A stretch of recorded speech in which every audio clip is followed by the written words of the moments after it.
Hi, ബീനമാസ് വേൾഡിലേക്ക് എല്ലാവർക്കും സ്വാഗതം. ഇന്ന് ഞാനൊരു ചെറിയ കുക്കിംഗ് വീഡിയോ ആയിട്ടാണ് വന്നിരിക്കുന്നത്. എന്ന് വെച്ചാൽ ചെറിയ മത്തി കിട്ടി, അപ്പോൾ അത് പീര വെക്കാമെന്ന് വിചാരിച്ച്. അപ്പോൾ അത് വെട്ടിക്കഴുകി നുറുക്കിയൊക്കെ വെച്ചിട്ടുണ്ട്.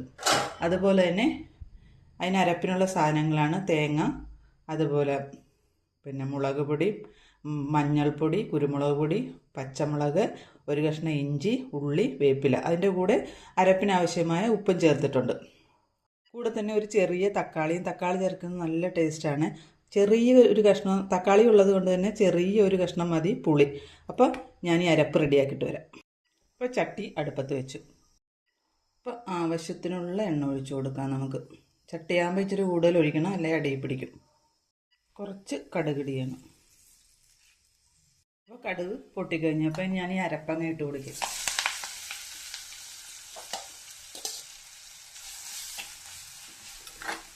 ഇത് കുറച്ചൊന്ന് മൂത്തിട്ട് വേണം നമുക്ക് പിന്നെ തക്കാളി ഇട്ട് കൊടുക്കാം. തക്കാളി പുളിയും കൂടി ഒന്ന് ഇട്ട് കൊടുക്കുക. ഈ അരപ്പൊന്ന് ചെറുതായിട്ടൊന്ന് മൂക്കട്ടെ. മൂത്ത് കഴിഞ്ഞിട്ട് ബാക്കിയുള്ള ചേരുവകളൊക്കെ ചേർക്കാം.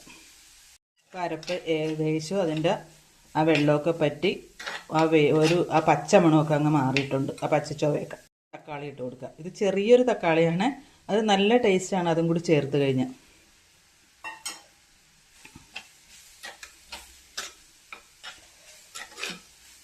അപ്പോൾ ഒന്ന് ചെറുതായിട്ടിരുന്നൊന്ന് വേകട്ടെ.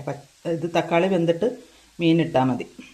അപ്പോൾ ചെറുതീയിലാണ് കേട്ടോ വെച്ചിരിക്കുന്നത്, അതുകൊണ്ട് തന്നെ വലിയ കുഴപ്പമില്ലാണ്ട് പതുക്കെ ഈ തക്കാളിയൊക്കെ വെന്തോളും. അപ്പോൾ ഇനി നമുക്കൊന്ന് മൂടി വെച്ച് വേവിക്കാം. അപ്പം ഞാനൊന്ന് തുറക്കണേ. അപ്പോൾ തക്കാളിയൊക്കെ വെന്തിട്ടുണ്ട്. ഇനി നമുക്ക് ആ മീൻ അങ്ങ് ഇട്ട് കൊടുത്ത് നല്ലപോലെ പെരട്ടി അടച്ച് വേവിക്കാം.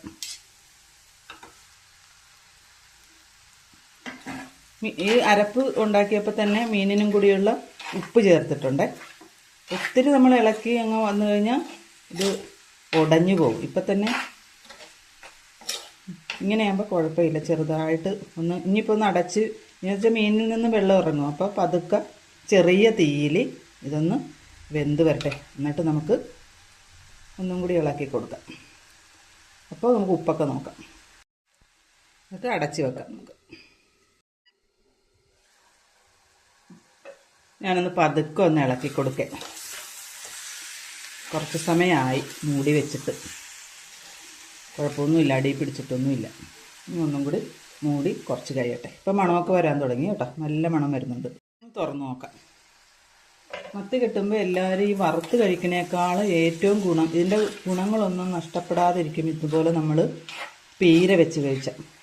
നല്ല ടേസ്റ്റുമാണ്. കുട്ടികൾക്ക് വരെ ഭയങ്കര ഇഷ്ടപ്പെടുന്ന ഒരു കറിയാണിത്, ഈ പീര വെക്കുന്നത്. അപ്പോൾ കുറച്ച് നേരം കൂടി ഒന്നിരിക്കട്ടെ. തുറന്ന് നോക്കാം.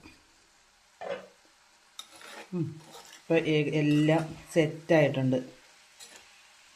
ഇപ്പോൾ ശകലം നോക്കിയേക്കാം, ഉപ്പൊക്കെ കറക്റ്റ് ആയിരിക്കും. ഇപ്പം ഒന്നും കുഴപ്പമില്ല. അപ്പോൾ ഞാൻ ഇളക്കി കൂട്ടി കുറച്ച് പച്ച വെളിച്ചെണ്ണ ഒഴിച്ചു. അതുപോലെ തന്നെ 2 തണ്ട് വേപ്പില ഇട്ട്.